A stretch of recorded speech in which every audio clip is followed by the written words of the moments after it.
national think tank stages first party policy forum. Women politicians to be in practice parliament.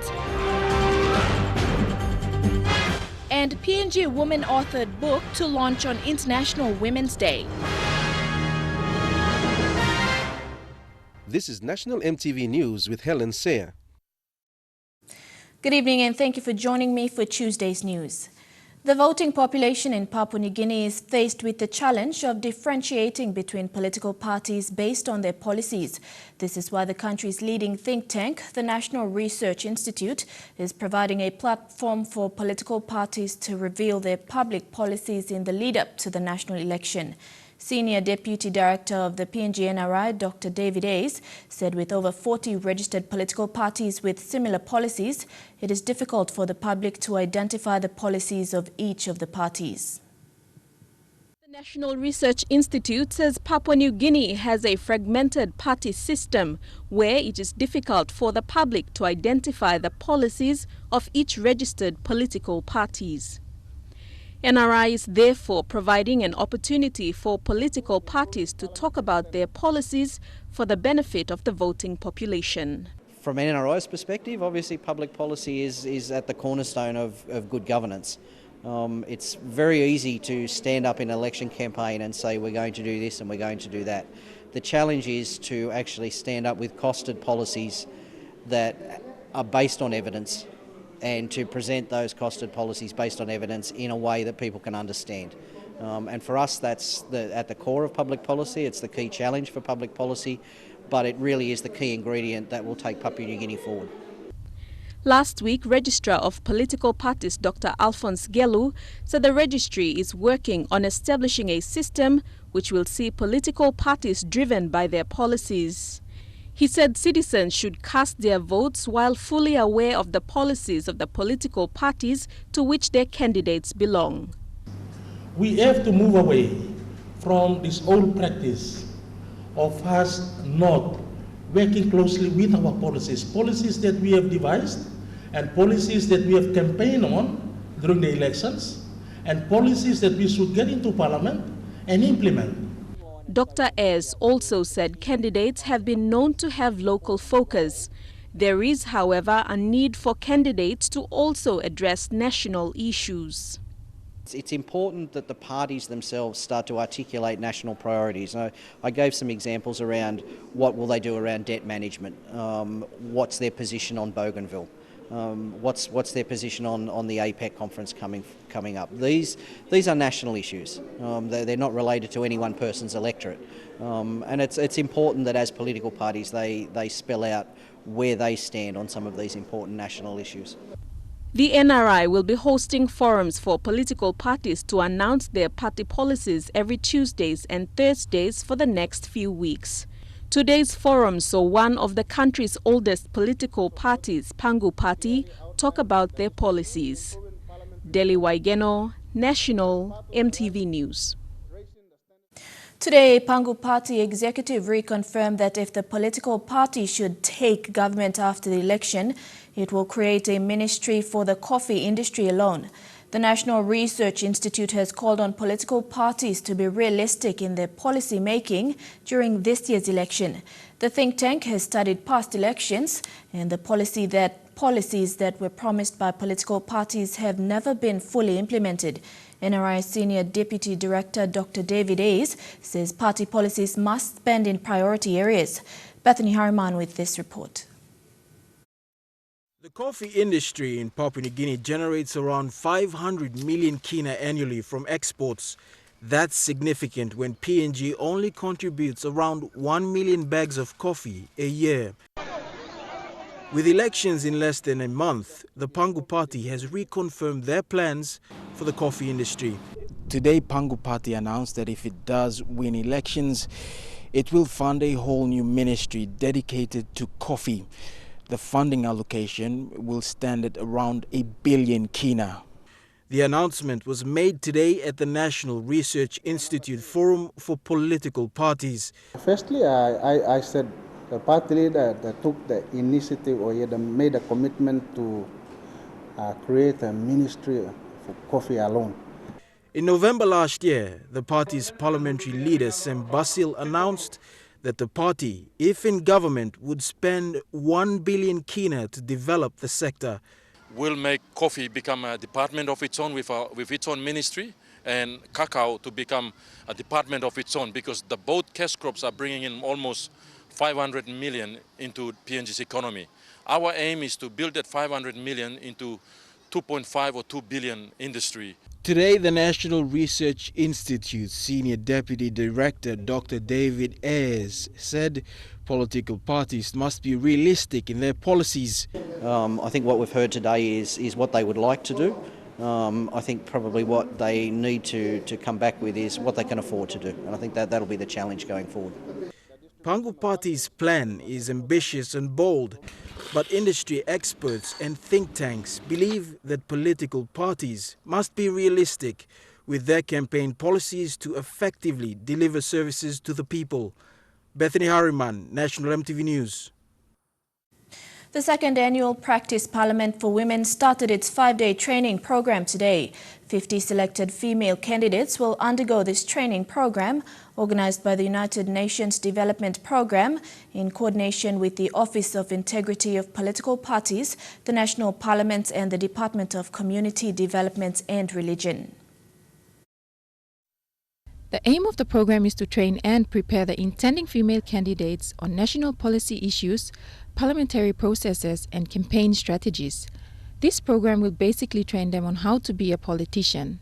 We are pleased to be with you throughout the next few days of training to help you understand better how Parliament works. This will not only make you ready to participate in the practice parliamentary sessions next week, it will also help you get ready to engage in parliamentary life if you are elected as an MP come July. During his opening speech, Registrar of Political Parties and Candidates, Dr. Alphonse Gelu, emphasized the importance of knowing the national constitution as an intending candidate. The Practice Parliament in Papua New Guinea is an important initiative by the UNDP and its partners. Due to the lack of knowledge of the operations of the Parliament, many do face great difficulties in their roles, which contribute to them making little impact while as being members of Parliament. One intending candidate from Vanimo, who is contesting for the first time, was very pleased to attend the program. Me acknowledge him and me give triple thank you to UNDP. Now, our sponsors will only help him. Experts from government, academia, civil society, and the media have been invited to train the candidates. Geraldine Calabai, National EMTV News. International Women's Day tomorrow. A book written by Papua New Guinean women will be launched to commemorate the day. My Walk to Equality is a collection of literature from PNG women about issues facing the country. The book will be launched by Dame Carol Kidu. It contains poems, short stories and observations by Papua New Guinean women and is edited by Rashmi Amoa Bell, a Papua New Guinean currently living in Australia. Tanya Zariga is a contributor to the book and also writes one of the two forewords. In it, she writes about how Papua New Guineans should own their place in contemporary PNG society. For us, we've learned from our parents who were born before independence about culture and language and everything. So we are in a good position to link those two together. Get the best out of our culture and get the best out of the 21st century, and adopt something that is suitable for Papua New Guinea. The International Women's Day theme tomorrow is Be Bold, and Tanya says the launching of this book is timely as it honors PNG women who are sharing their lives through this book. For Papua New Guinean women, this is being bold. And a lot of lessons we can learn from the content of this book about being bold, coming out, telling our stories. And whoever is going to be reading this book should read with the intention of learning the lessons that are in there and taking the points that are being put in the book to help take our work as women and as a country forward. Because when you address women issues, you're addressing country issues. My Walk to Equality is published by Pukpuk Publications, the people behind the Crocodile Prize literature competitions, and is the first book of its kind in the country. This is a milestone for the contributors who've written all their stories. This is their story. This is the story for Papua New Guinea. I just want to congratulate all the women who contributed, and this is your day. You've done this work, and it's now part of the PNG legacy for everybody who's coming in the future to know. So congratulations, and also thank you to Kit and Phil for having a big part in making this book come to life. Sarah Aupong, National EMTV News. National EMTV News continues after the break. Stay with us.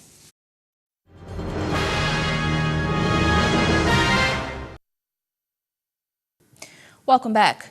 26th April 2017 has been set for the hearing of the substantive matter involving Prime Minister Peter O'Neill and Chairman of the Task Force Sweep Team, Sam Coim.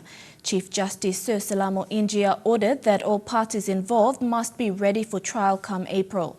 The matter went before the Waigani Supreme Court this morning. Principal lawyer Tiffany Twyvey represented the Prime Minister and Sam Coim appeared for himself. This matter is in relation to payments towards a private law firm and dates back to 2014. The National Executive Council today approved an administrative inquiry into the Manu Manu land issue. Prime Minister Peter O'Neill said the NEC agrees that there must be principles of accountability and transparency in transactions that agencies of government do on behalf of the state. Mr. O'Neill said the administrative inquiry has been approved in place of a commission of inquiry because of a court action taken out against the government questioning the legality of commissions of inquiry pending a decision. NEC has appointed John Griffin, Queen's Counsel from the Queensland Bar, to lead the inquiry for a duration of 4 weeks starting tomorrow. This inquiry will look into the role of relevant ministers, the role of relevant departmental heads and their officers, particularly the secretaries of departments and the heads of various state-owned enterprises. It will look at the role of the management of many of these organizations, the role of the valuer general in terms of the valuations of the land that was being purchased. And of course, the recommendations on this particular inquiry will be made to Cabinet within 4 weeks. And that is to try and ensure that we report to Parliament on the findings of the inquiry. We will continue to work closely with the other agencies of government in making sure that this particular matter that has been of public interest must be treated in a fair and transparent manner. And we believe that the inquiry headed by John Griffin QC, with the assistance of many other professionals who will be appointed by him in due course, and that inquiry will now start from tomorrow. The Rabaul Queen trial will reconvene this week in Kokopo. The trial resumed yesterday but was further adjourned for another 3 days to allow Peter Sharp's new lawyer to go through previous court exhibits and transcripts. David Cooper from the Queensland Council is Sharp's new lawyer and will join Robert Asa in the trial. Cooper said he needs to know what evidence has been given, as there may be some areas in the evidence that he may need to object to during the trial. The trial was adjourned to this month from November last year after the state's attorney asked for more time to gather witnesses. On trial are Rabaul Queen owner Peter Sharp and the ship's captain Anthony Tiao. Both men are facing 172 counts of manslaughter charges and for sending an unseaworthy ship to sea with 300 passengers on board. It's understood the state has flown in witnesses to testify against Captain Sharp when the trial reconvenes on Thursday. Landowners in Sirinumu have warned the government to honor its commitments. Council President Ogie David said landowners want social and economic development and not empty promises. He made this statement this afternoon following the signing of a memorandum of agreement between Sirinumu landowners, the Works Department and other stakeholders. The MOA this afternoon is a move by the government to honor its commitments for road projects in the Sirinumu area since 2014. Prior to signing the MOA, delighted landowners made a strong stance for the government not to make the same mistake. We'd like to continue working in this sort of dialogue, and we'd like to also that in future we see that when this sort of cabinet decisions made for query, it must be fulfilled. Because we are a people that you will always depend for the expansion of the city and the existence of this city. The MOA also unlocks the valves of the dam which landowners locked following the worsening road conditions which needed attention. The MOA recognizes the outstanding funds allocated in 2014 to complete the 5 kilometers of road from Yarawari to Sirinumu. Just that on MOAs, I think there is an established process that we have to follow, and taking through that process has taken us a bit of time, but finally the state sole clearance was received yesterday, and as a result, I think we can sign the MOA now.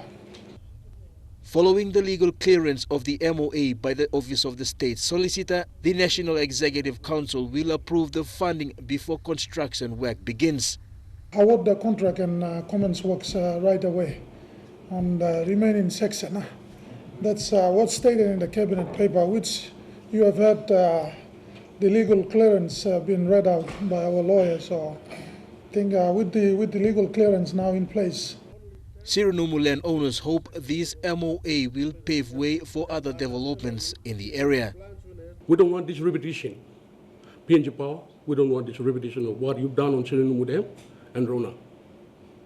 In 20 years of time from today, there must be electricity along the Kokoda Trek Corridor. There must be road infrastructure. That is what we're going to provide. We are not the landowners, we are the custodians. God created this land, but He gave us the custodian. Jack Lapava Jr., National EMTV News. Papua New Guinea Mission Aviation Fellowship, or MAF, based in Mount Hagen, launched its new aircraft today. It is a 9-seater aircraft which can carry up to 1 ton of cargoes. MAF have been in PNG for over 60 years, providing health and education services to the rural communities. Today at Kagamuga Airport, staff of MAF held a little but powerful ceremony to launch the aircraft. The aircraft came all the way from America and arrived at Kagamuga International Airport yesterday. As a Christian organization, the staff gathered around the aircraft and prayed for its protection and guidance, as well as for the pilots, the engineers and the passengers. Engagement, efficiency and effectiveness. This aircraft is one of the best suited aircraft to achieve this. MAF does not only provide airline services, it also provides other services such as communications, learning technology services to Christians and humanitarian agencies, as well as providing missionaries to the remote area. In PNG, they are based in Mount Hagen, but provide health, education and relief supply to the remotest and isolated parts of PNG. Isolated communities in PNG rely heavily on MAF to fly medicines and medical doctors, teachers, missionaries and Bible translators, as well as building materials for schools and clinics. MAF's purpose in PNG is to support the national church and missions, to share the gospel message, to support remote education, to support remote health services, and provide assistance to remote communities. Some areas that MAF plane goes to are Kombiam in Enga Province, Kopiago in Hela, Mount Bosavi in Southern Highlands, Middle Ramu and Simbai in Medeng, and many more. An airline ticket to go to Kombiam may cost roughly 280 kina. Basinata Yama, National EMTV News, Mount Hagen. The younger sister of Sir Manasupe Zurino this afternoon said the gathering of people marking his passing is a celebration of his life. Finkewe Zurino, who was born 18 months after Sir Manasupe, said she was fortunate to have spent time with him before his passing. Funeral arrangements are being finalized and a public announcement will be made regarding the date of burial. Family members and friends gathered at the family home at Eriku in Ley yesterday morning as early as 7 o'clock. The Morobe Provincial Administration came to a standstill as senior officers and members of the Provincial Executive Council arrived to pay their respects to a man highly regarded in Papua New Guinea. Hours later, another prominent member of the family, younger cousin and Speaker of Parliament Theo Zuranok, arrived at the family home to meet with other senior family members. Soon after, Semana Supe's body was taken to the Ley funeral home. Mr. Zuranok said his brother had a brilliant mind and had a lot more years to give to the country. He was one of those few Papua New Guineans who was appointed on merit to the position of Chief Secretary. He worked hard. He proved himself as a true, genuine, intelligent person. For me, it's a celebration of his life. I had the opportunity and good fortune to spend so much time with him in the last year that he's retired and came back to Ley. So I spent like every second weekend I spent it in Ley with him. It was within these offices of the Morobe Provincial Administration that a young Manasupe Zuranok set the foundation for a long, distinguished career in the public service. The man who Papua New Guineans later came to know as Sir Manasupe grew up in the Eastern Highlands and later studied law at the University of Papua New Guinea. I was proud of his achievements, but at the same time, it's this humbling kind of thing. So we come from a family where our parents used to tell us not to go beating our chest and saying, I'm this and that.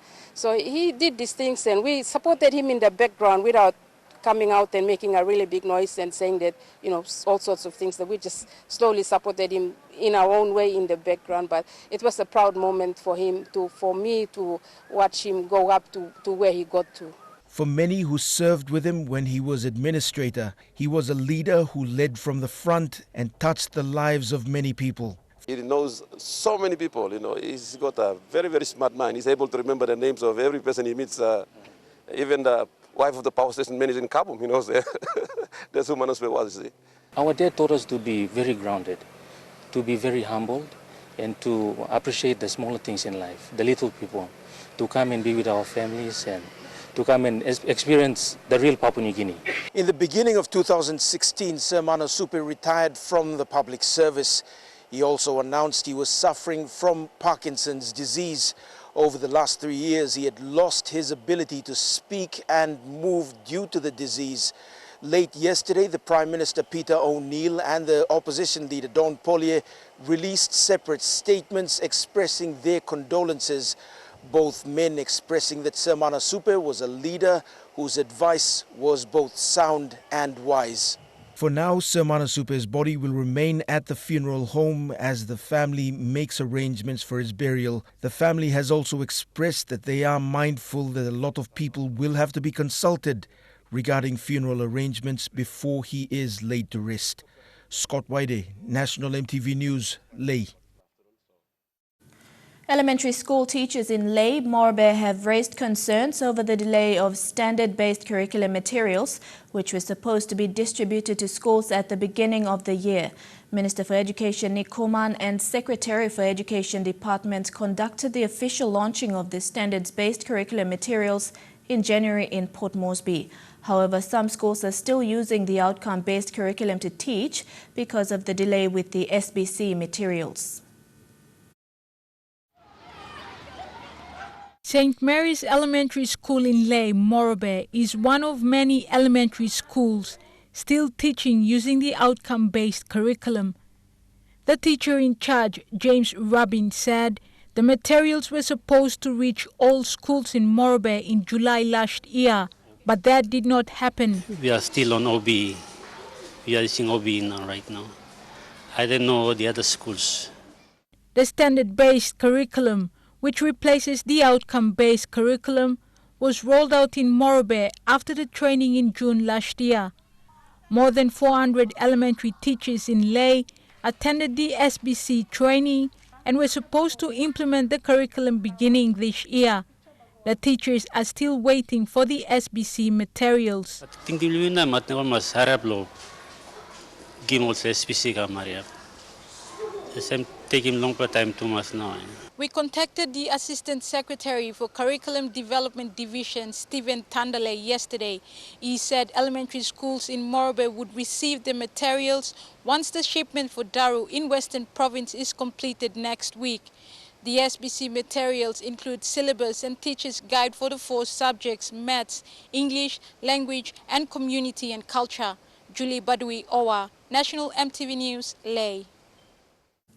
A founder of a small organization based in Leh, who has been engaged in helping cancer patients at the cancer unit, says more awareness is needed for people to be aware of the signs and symptoms of cancer. Michael Dowry says more people need to be aware so that they can go for testing. Michael Dowry formed the association after the passing of his father at the Engel General Hospital in 2009. Through his experience of losing his dad, he dedicated his time and own resources in helping patients at the hospital, in particular those at the cancer ward. But he says more needs to be done in terms of awareness. Information needs to reach the people, especially in the rural areas. The rural population is where the majority people of Papua New Guinea all live. I don't think more seems information. So this all talks about awareness must go right in the villages, right into the mountains.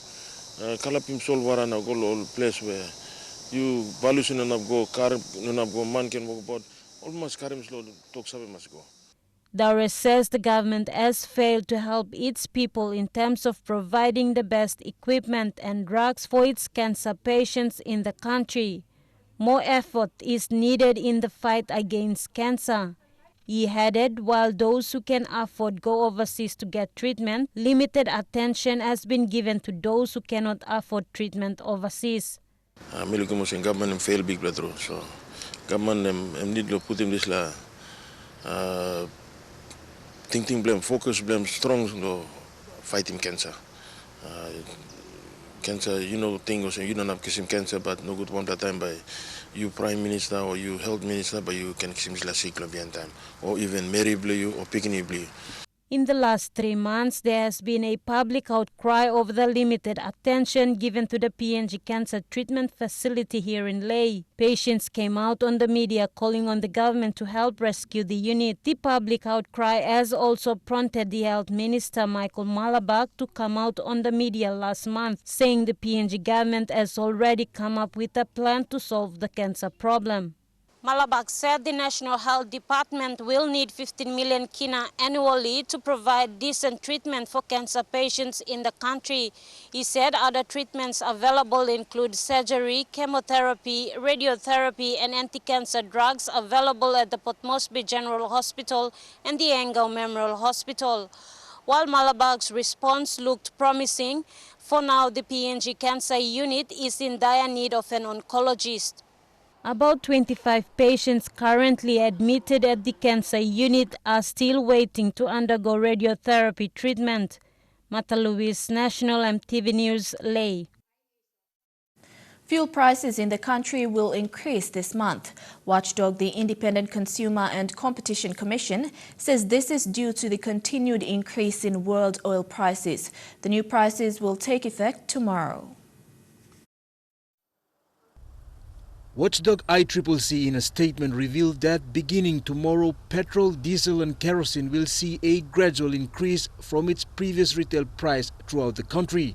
Petrol will increase by plus 1 kina 45 toya per litre, diesel plus 3 kina 25 and kerosene 2 kina 12 toya per litre. Diesel users will be pushed to pay more as diesel will experience the biggest variation among the 3 fuels. Time suppose diesel price go on top. Mi plan bus we outside and driver mi plan no one bell long this price fuel you on top. So price fuel go on top and afin bus fare to go on top. Mi plan at worry on this and me to talk. For centers outside Port Moresby, retail prices will vary depending on domestic sea and road freight, meaning fuel users will have to dig further into their pockets and pay. Kaman tu mas sa lulod silakan something na kaya los to na feel na silakan something or mas lulutua pino pigdo man mere tu ya Belum manitu ko dan tuna sa binis. What by making them feel price or puti one tab or need lo reduce come down lo sala level sore. All meeting standard in around. Part of its enforcement and compliance role, ICCC will conduct inspections at all retail service stations starting tomorrow. ICCC has also warned refueling stations not to exceed the approved maximum prices. It's a situation many can control throughout the country to see the increase in domestic fuel prices, but ICCC says the calculation is based on the import parity prices. Jack Lapava Jr. National EMTV News. To signal the end of the first phase of the operation of the gun surrender program in Hela, more than 100 factory and homemade guns were destroyed. Police Commissioner Gary Barkey led the destruction process in front of more than 10,000 people, joint forces personnel and the 3 political leaders of Hela. Also present was NIO Director General Benjamin Umba, representatives from the United Nations and other stakeholders who witnessed this historic occasion. The call-out operation will extend to Southern Highlands, then Enga, and followed by other provinces. And now looking at our finance news, the Kina closed unchanged at $0.3150 in the interbank markets. At Bank South Pacific, your Kina was buying $0.3075, $0.4032 Australian dollars, $0.2885 euro, and 34.78 Japanese yen. Looking at commodity prices at New York close, gold and copper closed higher, while coffee and cocoa closed the day lower. Palm oil closed higher, while crude oil and copper closed the day lower. And on the stock market, the Dow Jones closed at 51.37 points lower. The ASX is trading at 14.88 points higher, and the All Ordinaries closed at 13.46 points higher. Stories making headlines overseas when we return. Stay tuned.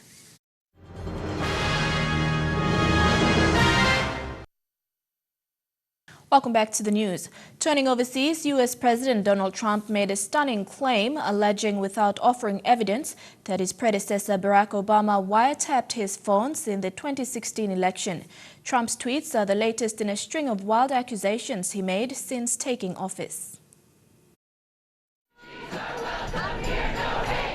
When President Donald Trump's travel ban gave rise to outrage and protests around the country, he moved quickly to change the conversation with this surprise tweet about the Supreme Court. "I have made my decision on who I will nominate for the United States Supreme Court." Was it an attempt to distract from the conversation at hand? If so, it seems to have worked, despite the White House's bland explanation as to why the president moved the announcement up.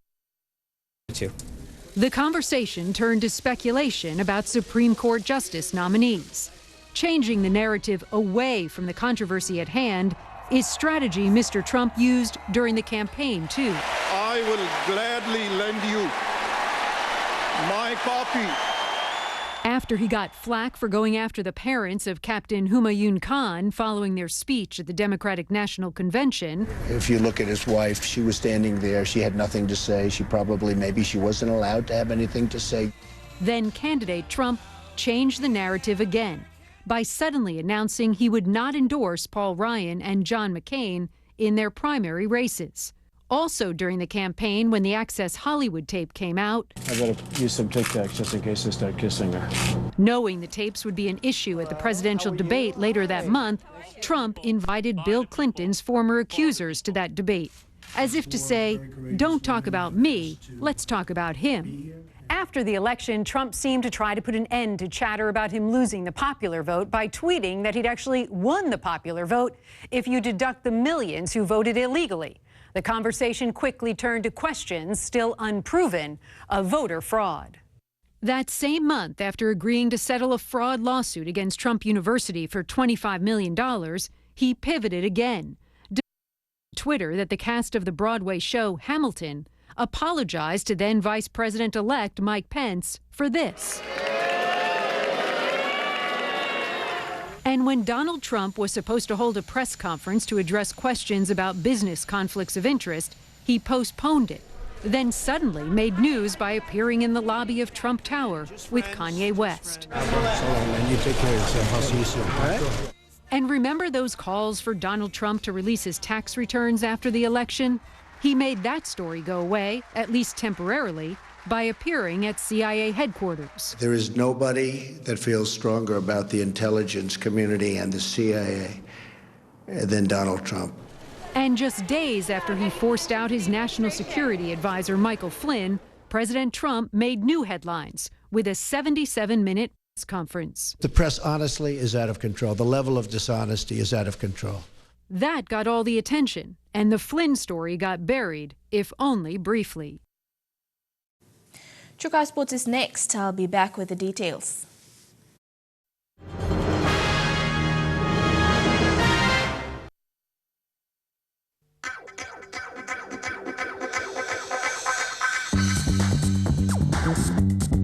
Chukai Sports.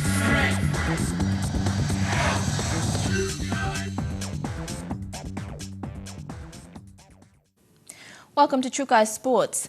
In football, the Lae City Dwellers ended their OFC Champions League preparation with 2 wins from their friendly matches in Fiji. The 2016 NSL champions edged out Suva FC 3-2 in the first friendly and went ahead, defeating Fiji national side 4-3 in their second friendly. Dwellers head coach Peter Gunemba says the 2 wins had put them into competition mode, as it will form a vital part of his team's preparations for the OFC Champions League campaign. The Lae side left Fiji for New Zealand yesterday morning with much confidence to cause an upset in the tournament. Dwellers are in Group C with Malampa Revivers of Vanuatu, Western United of Solomon Island and Auckland City of New Zealand. They will face Malampa Revivers this Saturday. Just over 2 weeks remain until Papua New Guinea face Tahiti in their first leg of the OFC World Cup qualifiers.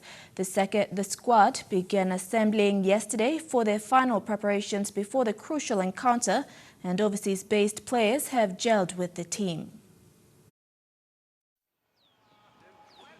In just 17 days, the PNG squad will embark on what will be one of their biggest tests. 2012 OFC champions Tahiti had initially been overwhelming favourites a year ago, but the OFC Nations Cup had proved Papua New Guinea's mettle. Ross has missed it! Chance, goal! And over the weekend, national coach Siritzlev had stated the home side was not going to make the same mistakes previously. Maybe we were very confident by leading 2-0, giving them too much possession instead of going on, pressing them high on the pitch. So this mistake we will not do another time. Building the core of his team for last season's campaign had been relatively easy, but with most of the squad now plying their trade internationally, the head coach has been working on gelling his team with limited time prior to meeting Tahiti. Defender Alwyn Comalong has been candid about his role in the side, having been switched from the heart of midfield to the heart of defence. I think it's been easy defensive-wise. I think when you're coming from defensive midfield, it makes that transition easier. In the States as well, I think I played a few games at centre back, so that helped me a lot with making that transition. Alongside him, midfielder Michael Foster, who knows the importance of a cool head against strong opponents. Training, that's all. Just do your best. Whatever you do in the training field, just kill yourself, learn from the senior players, and slowly you'll build yourself to become a good player. Yeah. The current PNG men's national football team will be embarking on a journey rarely taken by their predecessors. Siritzlev's charges led the nation on a whirlwind of emotional highs and devastating lows, but the fairy tale romanticism of last year are very different to this stage of the qualifying campaign. It is! What a strike! Sheer brilliance from Michael Foster and Raymond Gunemba. Papua New Guinea. The loss of a number of players over the past 2 months had opened the doors for more overseas-based players and younger, less experienced members of the national setup. Tahiti, for their part, once initially under the radar to Papua New Guinea, will still be dangerous opposition.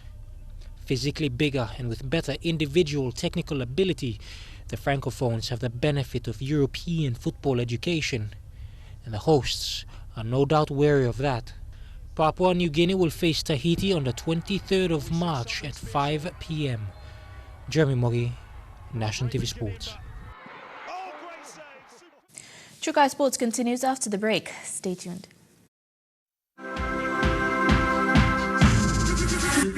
Trukai Sports.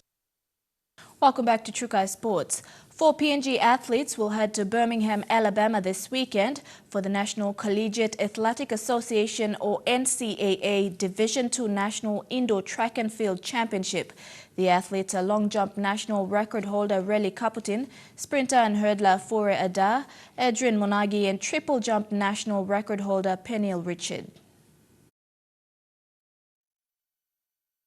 Reli Kaputin is having a sensational record-breaking season for West Texas A&M University and heads the national rankings in both long jump and triple jump, and a podium finish would be the icing on the cake for the East New Britain lass. Another PNG athlete making waves is 20-year-old sprinter and hurdler Fore Ada representing Minnesota State University. Ada, who represented PNG in the 100-meter hurdles and 4x400-meter relay at the 2015 Pacific Games, has shown significant improvement this year and is ranked 5th in the 200-meter sprint going into the championships. Adrian Monagi and Peniel Richard will be representing Angelo State University at the championships. Monagi will contest the 5-event indoor pentathlon, which consists of 60-meter hurdles, high jump, shot put, long jump and 800 meters. She goes into the championship ranked 9th, but with less than 200 points between her and the third-ranked athlete, the event is wide open. National record holder in triple jump Peniel Richard will be hoping to improve on his excellent 15.22-meter jump 2 weeks ago and possibly improve on his national record of 15.35 meters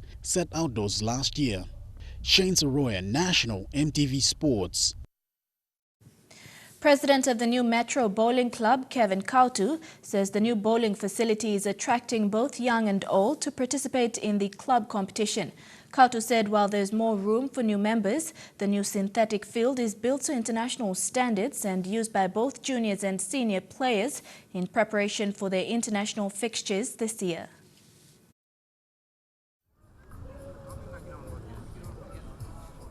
While the Metro Bowling Club continues to reel in both young and old players, President Kevin Kautu said lone bowl is actually peaking at its highest, especially with the new synthetic field.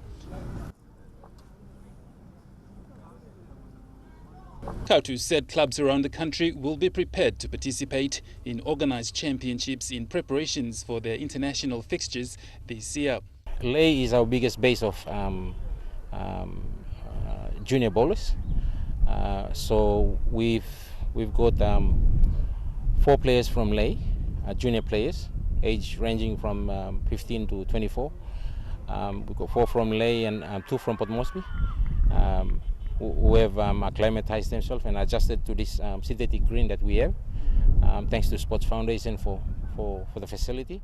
He said selection process this year will be different, where players will be selected on the number of points scored on their individual performances. This is the first time since I took office. I have introduced a systematic approach in terms of selection. Instead of a panel looking at selection, we've introduced a points grading system, which will be based on performance for each player. So it's each player that is now registered to Bowls PNG is categorized, and also they will be graded based on club level. Regular players like Victor Lismond, who is also the junior vice president, and Polo Pamalu, committee member, said after falling in love with the sport, Metro Bowling Club has become their second home and a place where they can catch up with friends and family to socialize after work. What we're trying to do here at Metro Club is basically we want to make the sports and the facility, the area, as conducive for families to come, and enjoy, play bowls. It's exciting times for PNG Bowls, especially the bowling game itself, the code itself. Given the fact that we've recently, there's been an announcement that we're going to be back on the Commonwealth Games. We do have a weekend off. We do have weekends off or break, and then the next following weekend depends on what competition we are playing. So we are following our PNG Bowls calendar and also the club calendar. President Kautu is encouraging interested individuals and families to join the club and get involved. Godwin Eki, National EMTV Sports. And that ends Trukai Sports. The weather details when we come back. Sports.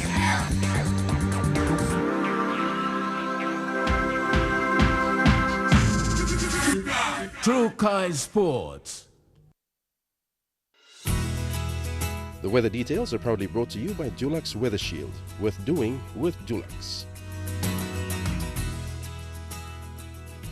Looking at the weather forecast for the next 24 hours in the southern region, evening thundery showers possible in Port Moresby, Daru and Kerema, and mostly fine in Alutau and Popondetta. In the Momasi region, mostly fine in Lae and Medang, and a shower or two in Wewak and Vanimo. In the New Guinea Islands region, mostly fine weather expected in all centres. And in the Highlands region, mainly low cloud in all centres. The weather details are proudly brought to you by Dulux Weather Shield. Worth doing with Dulux. And now recapping our main stories for tonight.